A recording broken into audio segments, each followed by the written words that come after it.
আসসালামু আলাইকুম ওয়া রাহমাতুল্লাহি ওয়া বারাকাতুহু। জি, আশা করি সকলেই ভালো আছেন।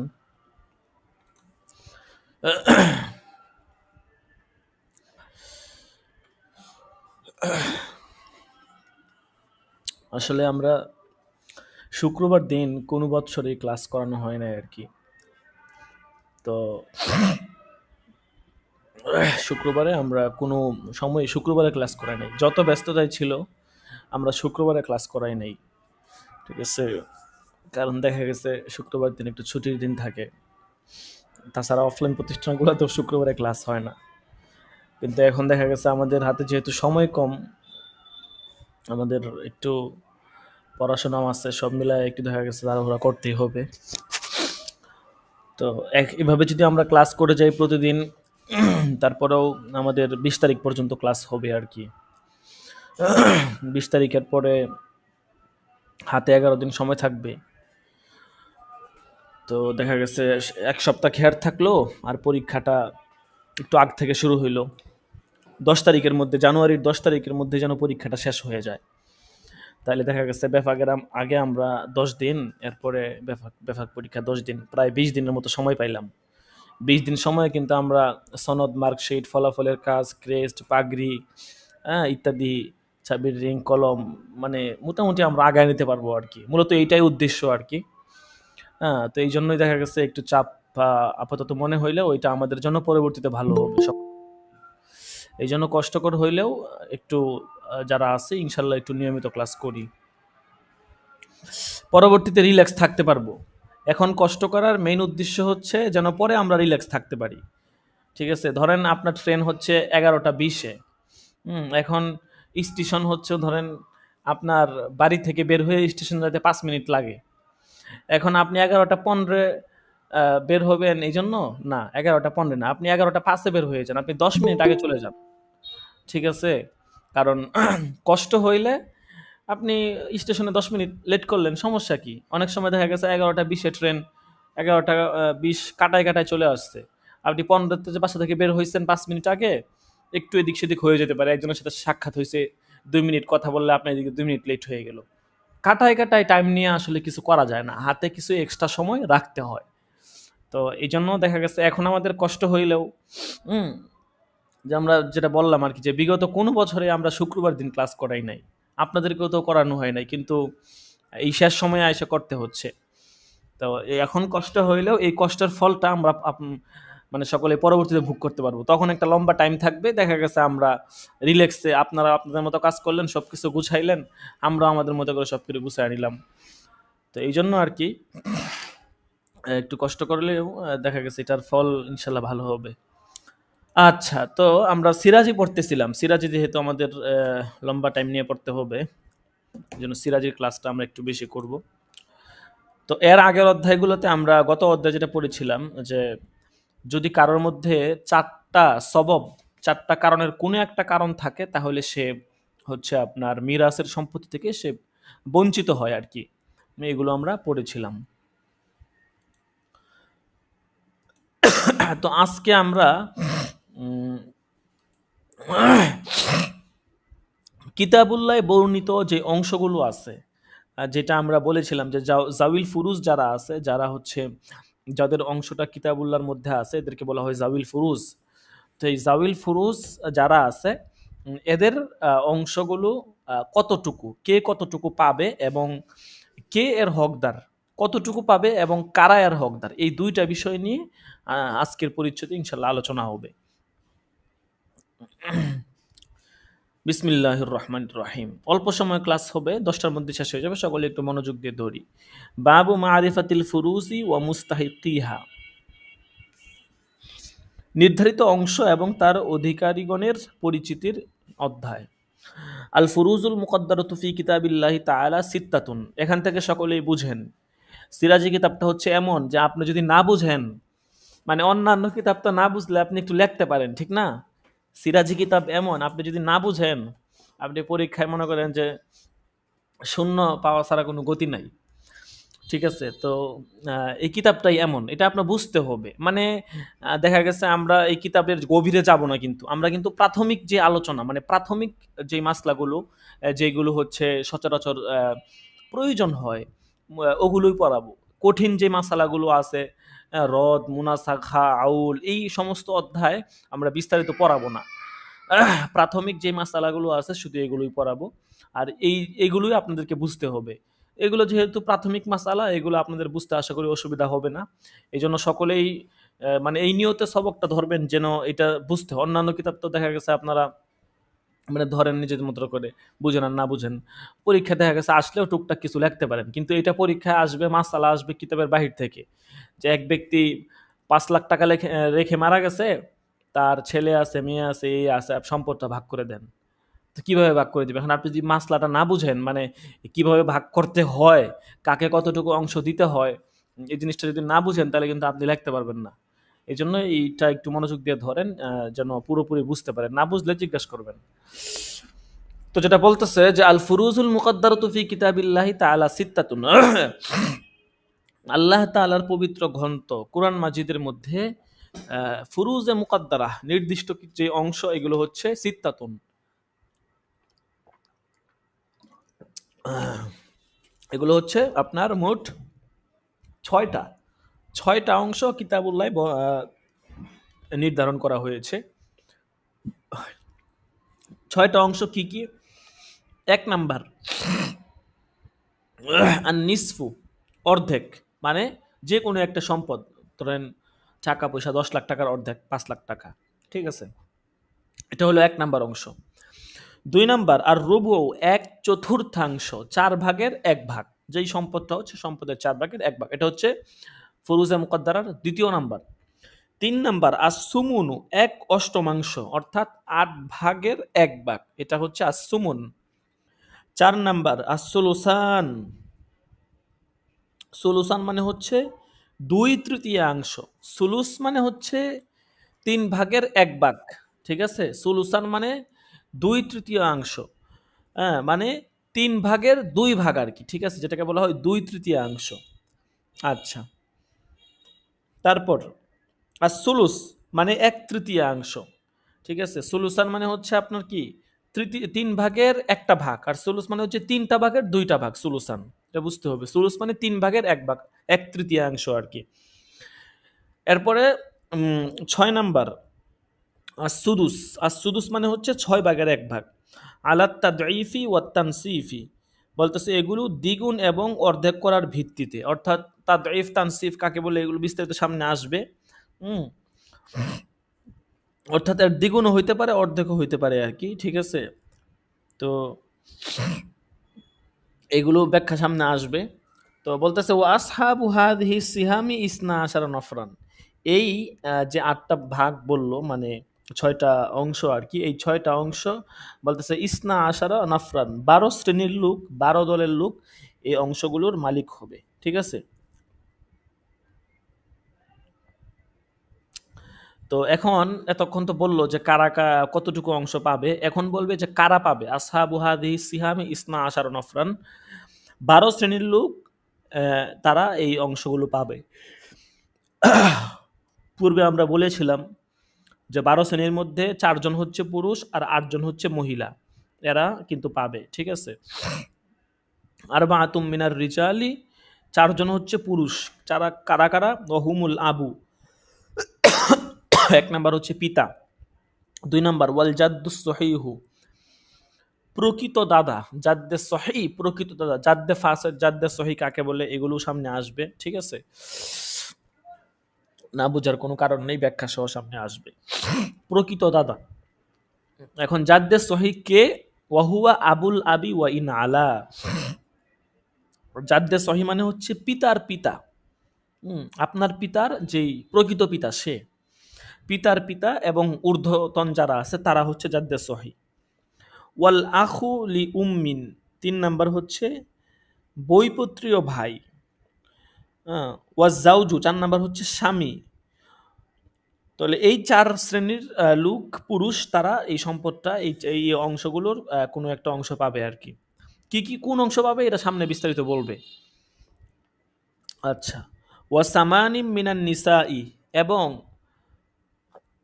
৮ শ্রেণী তারা মহিলাদের থেকে, মানে মহিলাদের থেকে ৮ শ্রেণী তারা এই অংশগুলো পাবে। পুরুষদের থেকে তো ৪ শ্রেণী পাবে। কারা কারা পাবে সেটা বলল। এখন বলবে মহিলাদের থেকে ৮ শ্রেণী, হ্যাঁ, তারা পাবে।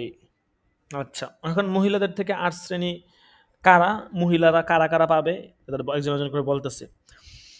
ওয়াহুন্না, তারা হচ্ছে ১ নাম্বার আজ-জাওজাতু, স্ত্রী, ওয়াল বিনতু ২ নাম্বার কন্যা, মেয়ে, ৩ নাম্বার বিনতুল ইবিনি ওয়া ইন সাফুলাত, পুত্রের কন্যা, যে ছেলের কন্যা যে আছে, নাতনি, যত নিচের দিকে হোক না কেন, ওয়াল উখতুলি আবিন ৪ নাম্বার সহদরা বোন, অর্থাৎ পিতা মাতার ঐক্য সম্পর্কিত বোন আর কি,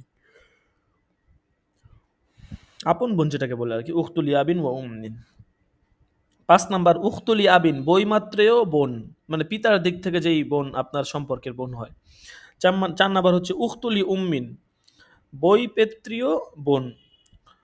ওয়াল উম্মু, মাতা, ওয়াল জাদ্দাতু সহিহাতু, প্রকৃত দাদি নানি, ওয়াহিয়াল্লাতি লা ইয়াদখুলু ফি নিসবাতিহা ইলাল মাইয়িতি জাদ্দুন ফাসিদুন, তিনি হচ্ছেন ওই দাদি যার মাঝে ও মৃত ব্যক্তির মাঝে সম্পর্ক স্থাপনে কোনো জাদ্দে ফাসেদ অর্থাৎ নানা মধ্যস্থ হয় না। জাদ্দায়ে সহিহা সেটার পরিচয় বলছে, প্রকৃত যেই নানি আছে, দেখা গেছে যদি এমন কোনো সম্পর্ক হয় যেখানে হচ্ছে মৃত ব্যক্তি যে মারা গেছে আর তার যে নানি আছে, এটার মধ্যে মাঝখানে আরেকটা আলাকা চলে আসছে, আরেকজন আত্মীয় চলে আসছে, বা বিবাহ সাদীর মাধ্যমে যে হোক কোনো একভাবে অন্য কেউ মাঝে চলে আসে, তাইলে কিন্তু সে জাদ্দায়ে সহিহা হবে না। জাদ্দায়ে সহিহা হচ্ছে মৃত ব্যক্তি যে মারা গেছে সে এবং তার যেই নানি আছে বা দাদি আর কি, তার মধ্যে একদম সরাসরি নিসবত, কোনো বাহিরের কেউ আসে নাই বা অন্য কোনো আলাকা বা সম্পর্ক নাই। আচ্ছা, তো আজকে যেহেতু প্রথম দিন বেশি পড়াবো না, শুধুমাত্র এখানে আহওয়ালুল আব, যেটা পিতার যে অংশটা সেটা বলবো। হ্যাঁ, পিতার অংশটা, পিতা কতটুকু অংশ পাবে সেটা আপনাদেরকে মাসলা করে আজকে দেখায় দিব। আহওয়ালুল আবি, পিতার অবস্থা। পিতা কিভাবে পাবে কতটুকু অংশ? পুরুষদের থেকে ৪ শ্রেণী বলছে না, এই ৪ শ্রেণীর সংক্ষেপে বলছে। এখন একটু বিস্তারিত আলোচনা করবে যে পুরুষদের ৪ শ্রেণী কারা কারা পাবে এবং কে কতটুকু অংশ পাবে, এইটা এখানে বলবে। ঠিক আছে? আচ্ছা, ১ নাম্বার বলছে আহওয়ালুল আবি, পিতার অবস্থা। ফালাহু আহওয়ালুন, আম্মাল আবু ফালাহু আহওয়ালুন সালাসুন, যে পিতার বলতেছে তার ৩টা অবস্থা। ১ নাম্বার হচ্ছে আল ফরজুল মুতলাকু, ফরজে মুতলাক, শুধুমাত্র নির্ধারিত অংশ সে পাবে, আর কিছু পাবে না। ওয়াহুয়া সুদুসু, নির্ধারিত অংশ, এটা হচ্ছে 6/1 এইটা কখন পাবে? ওয়াজালিকা মাল ইবনি আও ইবনিল ইবনি ওয়া ইনসাফুল্লাহ, বলতেছে এইটা সে পাবে মৃত ব্যক্তির পুত্র, এবং তার পুত্রের পুত্র, পুত্রের পুত্র ইত্যাদি অধস্থন পুরুষ যদি বিদ্যমান থাকে তখন সে 6/1 পাবে। যে মারা গেছে তার পিতা আছে কিন্তু মৃত ব্যক্তির ছেলেও আছে, ছেলের ছেলের ছেলে ছেলের ছেলে এরকম আছে, তাইলে মৃত ব্যক্তির পিতা যে মূল পিতা সে 6/1 পাবে। আগে সুরতগুলো ধরেন, তারপরে আমি মাসলা করে দেখায় দিব। ২ নাম্বার ওয়াল ফরজু ওয়াত তাসিবু মা, মানে হচ্ছে একসাথে নির্ধারিত অংশ, মানে 6/1 পাবে এবং আসাবাহী হিসাবে সে অবশিষ্ট অংশ পাবে। এইটা কাদের সাথে পাবে? 6/1 তো পাবে, আসাবাহী হিসাবে আবার সম্পদ পাবে। সেটা কিভাবে? ওয়াজালিকা মাল ইবনাতি আও ইবনাতিল ইবনি ওয়া ইনসাফুলাত, বলতেছে এইটা হচ্ছে মৃত ব্যক্তির যদি কোনো মেয়ে থাকে, হ্যাঁ, অথবা ছেলের মেয়ে থাকে, বা আপনার অধস্তন কোনো মহিলা ওয়ারিশ থাকে, তাহলে এ অবস্থায় সে হচ্ছে আপনার এটা পাবে। ঠিক আছে? ওয়াত তাসিবুল মহজু, ৩ নম্বর হচ্ছে তাসিবে মহজ, মানে কেবলমাত্র আসাবা সূত্রে সে অংশ পাবে। এটা কখন পাবে? ওয়াজালিকা ইনদা আদামিল ওয়ালাদি ওয়া ওয়ালাদিল ইবনি ওয়া ইনসাফুরা, এটা সে পাবে মৃত ব্যক্তির সন্তান সন্ততি, পুত্রের সন্তান অথবা অধস্তন কোনো ওয়ারিশ না থাকা অবস্থায় এটা সে পাবে। তিনটা অবস্থা হইল, ঠিক আছে। দেখেন এখানে কিন্তু মাস আলা কইরে দেখায় দিছে, হ্যাঁ, এই যে এখানে তিনটা অবস্থা না পিতার। এক নাম্বার হচ্ছে মাস আলা এখানে দেখায় দিছে, আপনারা হাসিয়ারি দেখতেছেন। তারপর আমরা যদি দেখাবো, তো এখানে প্রথম যে সুরতটা যেটা বলছে যে মৃত ব্যক্তির ধরেন মাস আলা, মৃত ব্যক্তি মারা গেল, তার পিতা আছে, তো মাস আলা হবে 6 দিয়ে, মানে সম্পত্তিটা 6টা ভাগে ভাগ করবে।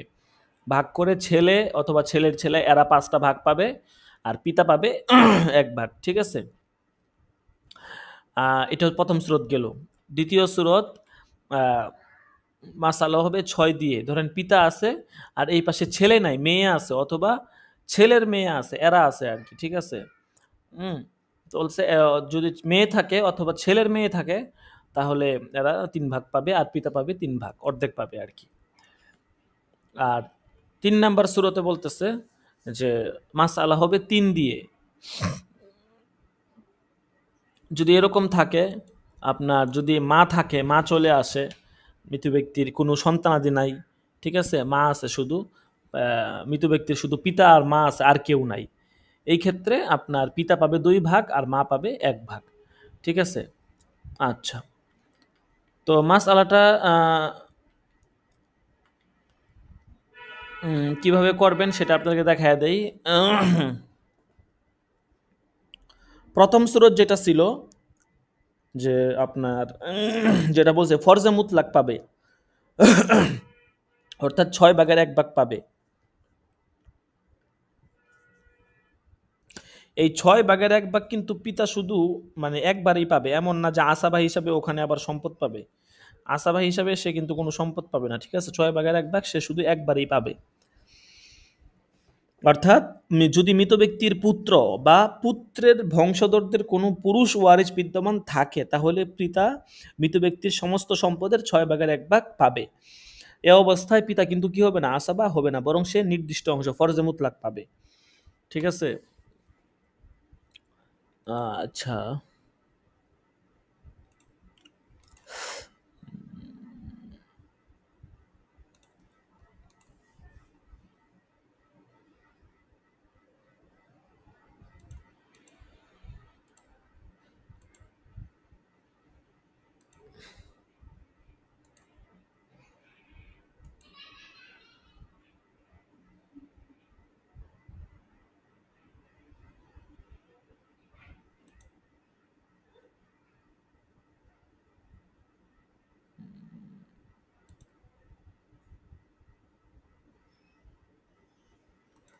কি হইল বুঝতেছি না। আচ্ছা,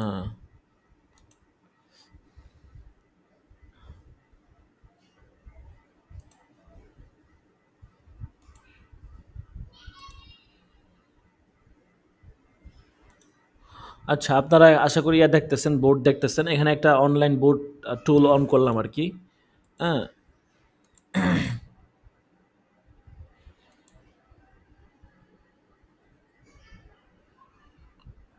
আশা করি সকলে বোর্ডটা দেখতেছেন, যদি না দেখেন বলবেন। তো এখানে মাসলাটা করবেন কিভাবে, ধরেন 1 নাম্বার সূরত ছিল ফরজে মুতলাক, ঠিক আছে। ধরেন এখানে জি, কোনো বোর্ড তো আসে নাই। কোনো বোর্ড আসে নাই। জি না, জি না। ও আচ্ছা আচ্ছা, বুঝতে পারছি বুঝতে পারছি। ঠিক আছে, বলবেন তো, হ্যাঁ ঠিক আছে। আচ্ছা, কেউ কিছু বলে না, চুপ করে রয়েছে, শুধুমাত্র একজন বলছে। আচ্ছা, বোট আনতেছি না।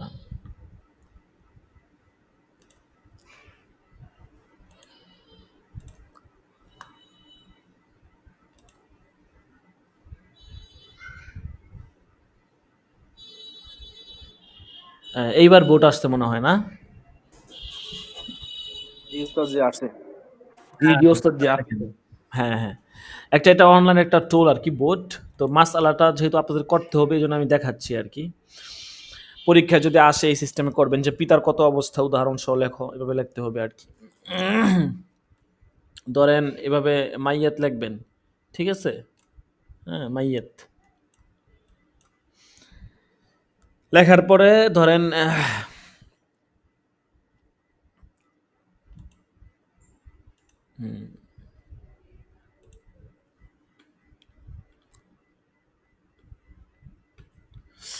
আচ্ছা, তো ধরেন আমাদের মাসআলা ছিল, প্রথম পিতার অবস্থা ছিল কত, যে ফরজে মুতলাক পাবে, ঠিক না? মাসআলা 6 দিয়ে হবে।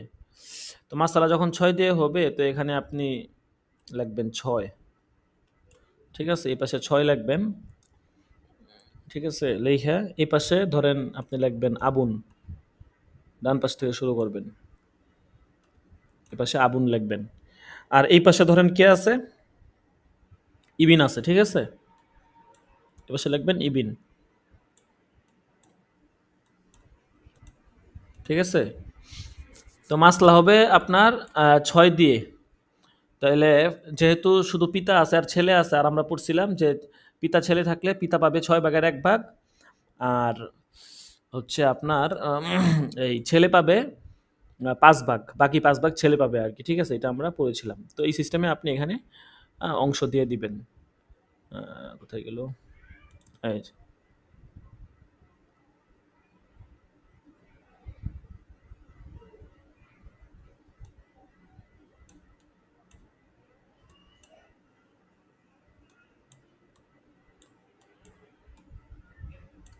ঠিক আছে, সরাসরি 6 উপরে লিখতেও পারেন, নাও লিখতে পারেন, না লিখলেও চলবে, সমস্যা নাই, ঠিক আছে? সরাসরি অংশ লিখতে পারেন, ঠিক আছে, কোনো সমস্যা নাই।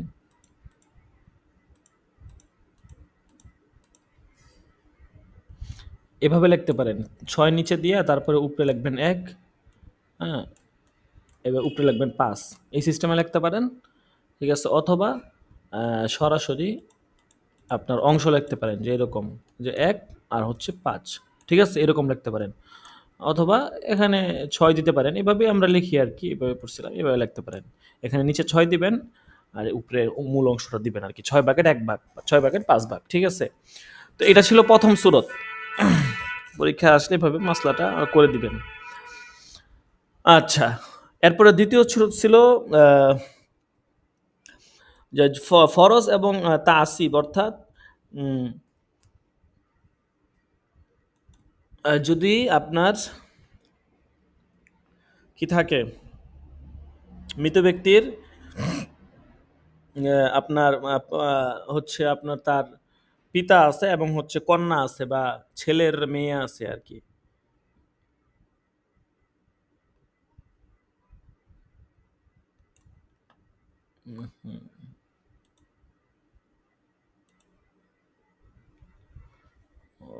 আচ্ছা,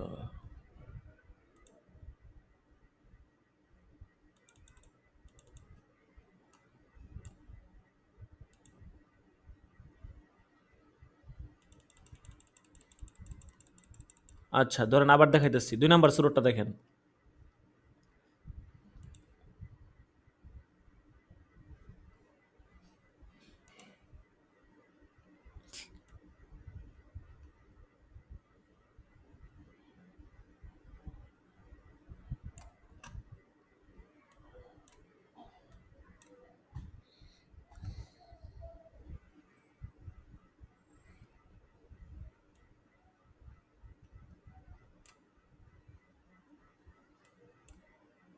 মাসআলা হবে 6 দিয়ে, এই পাশে ধরেন আছে আবুন,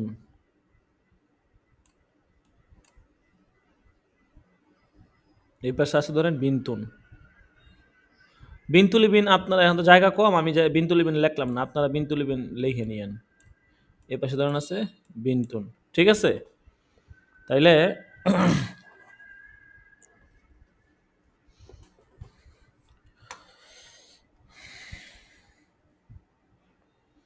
পিতা তো ধরেন 6 ভাগের 1 ভাগ পাবেই, ঠিক আছে? আমরা 6 ভাগের 1 ভাগ দিয়ে দিই পিতারে, এরপরে বাকি কথা পরে আসতেছি। পিতারে ধরেন 6 ভাগের 1 ভাগ দিয়ে দিলাম, ঠিক আছে? এদিকে মেয়ের অংশ, মেয়ের যে অংশ আছে সে অর্ধেক পাবে, এটা পিতার সাথে আসলে মেয়ে অর্ধেক পায়, ঠিক আছে? ধরেন মেয়েকে দিয়ে দিলাম কত, 3। মেয়ের অবস্থায় গেলে তখন এগুলো আরো পড়বেন। আচ্ছা, এখন 2 আছে না, এই 2 সে পিতা আবার 2 পাবে আসাবা হিসাবে। ওই যে মেয়ে আইসা পিতারে আসাবা বানায় দিছে, ঠিক আছে? এই জন্য সে আবার 2 পাবে। তাইলে মোট সে পাইলো কত আপনার 3, ঠিক আছে? তাইলে বুঝতেই পারতেছেন যে পিতা তো তার হিসাবে মানে মেয়ের সাথে আসছে বা ওইটা তার ফরজে মুতলাক যেটা সেটা তো পাইছেই। মেয়ের সাথে আসার কারণে মেয়ে পিতারে আসবা বানায় দিছে। এই জন্য পিতা আবার ওই আসাবা হিসাবে আবার 2 পাবে, ঠিক আছে? আর মেয়ে মেয়ের অংশ পাইছে, মেয়ে পিতার সাথে আসলে অর্ধেক পায়, মেয়ে মেয়ের অংশ পেয়ে গেছে। তাইলে এটা ছিল আপনার 2 নাম্বার সূরত, ঠিক আছে? এটা 2 নাম্বার সূরত ছিল, ঠিক আছে? আচ্ছা, এখন আমরা যাব 3 নাম্বার সূরতে।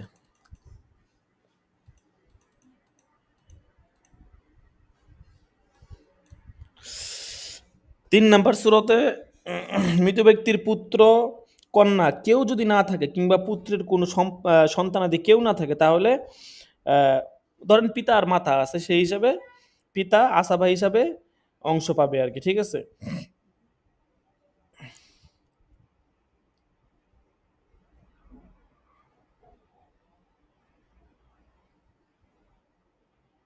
মাসআলা হবে 3 দিয়ে।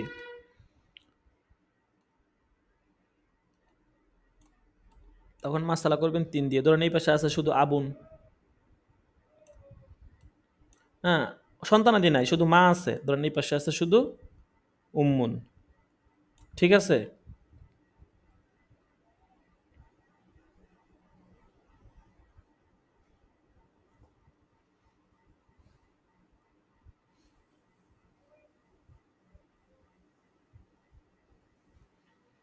কোথায় গেল? হ্যাঁ,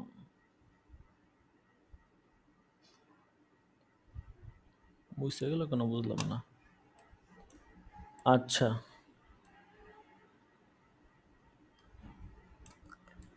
এটা হচ্ছে 3 নাম্বার সূরত।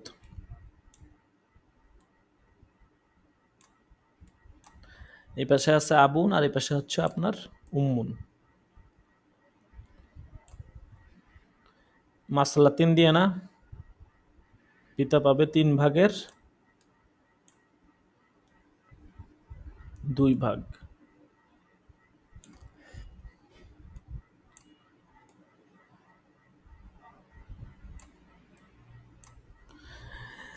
ঠিক আছে?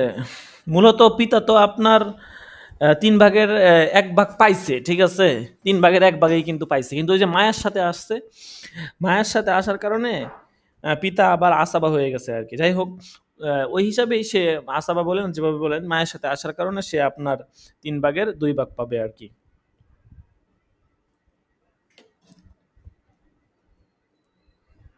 আচ্ছা, তো এটা ছিল আপনার 3 নাম্বার সূরত।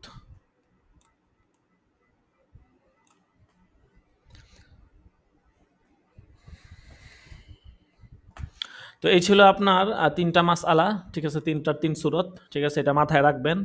হ্যাঁ, সামনে এরকম আরো মাসআলা আসবে, ঠিক আছে? কে কতটুকু অংশ পাবে এগুলো তো আপনারা পড়ছেন সরবা কায়দা, তারপরে এখানে আর কি একটু স্মরণ করায় দেওয়া আর কি, ঠিক আছে? সামনে ইনশাল্লাহ এরকম মাসআলা আসবে, তখন আপনারা নিজেরা নিজেরা করবেন। যদি কোথাও না বুঝেন ইনশাল্লাহ জিজ্ঞাসা করবেন।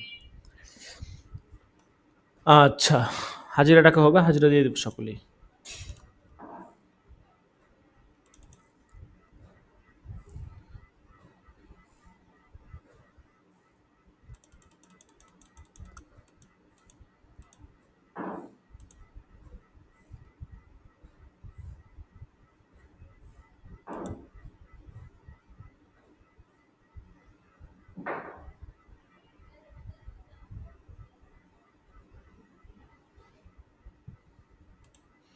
পঁচাশি নম্বর ক্লাস। আব্দুল বাসির আছে,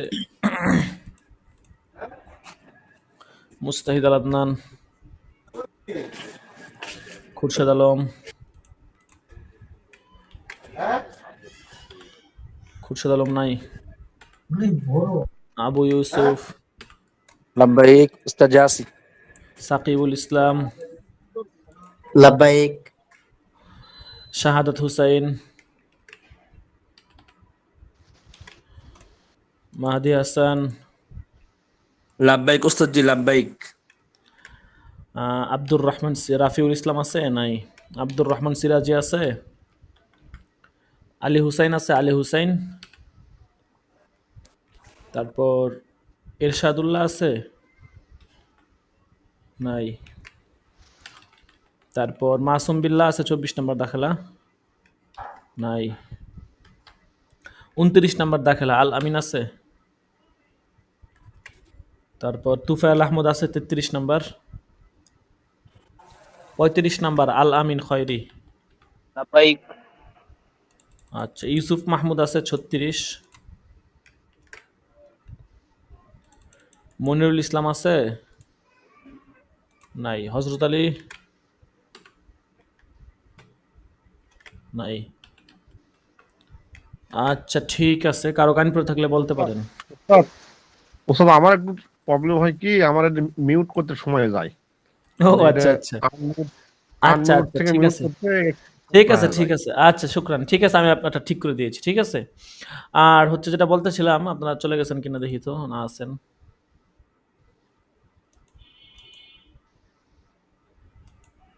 কি হইলো বুঝলাম না। আপনারা কি আমার কথা শুনতে পাচ্ছেন?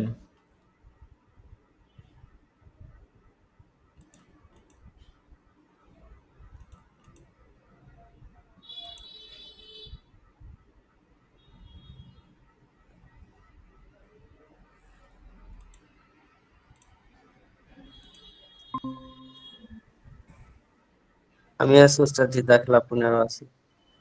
ও আচ্ছা আচ্ছা, অনেকে চলে গেছে। ও আচ্ছা, মানে হঠাৎ করে একটু সমস্যা হয়েছিল, কি যেন হইলো বুঝতে পারলাম না। আচ্ছা যাই হোক, যারা আছেন তাদেরকে বলবো আপনাদের আপনারা প্রস্তুতি নিতে থাকেন সবকিছু, ঠিক আছে, যেন সময় মতো সবকিছু হয়ে যায়। বিশেষ করে যাদের বেতন টেতন পরিশোধ হয়ে গেছে, আপনারা অনুষ্ঠান ফিটা যত দ্রুত পারেন অনুষ্ঠান ফি দিয়ে অনুষ্ঠানের জন্য যে রেজিস্ট্রেশন বা আমন্ত্রণ পত্র আছে, আপনাদের সকলকে একটা আমন্ত্রণ পত্র দেওয়া হবে। এটা সকলে অনুষ্ঠানের দিন নিয়ে আসবেন। তো অনুষ্ঠান ফি দিয়ে এটা ইনশাল্লাহ সংগ্রহ করে নেবেন। আচ্ছা ঠিক আছে, সকলে ভালো থাকবেন, সুস্থ থাকবেন। ইনশাল্লাহ আগামীকালকে সবক হবে, সকলে সময় মতো চলে আসবো। জাযাকুমুল্লাহ। আসসালামু আলাইকুম ওয়া রাহমাতুল্লাহি ওয়া বারাকাতুহু।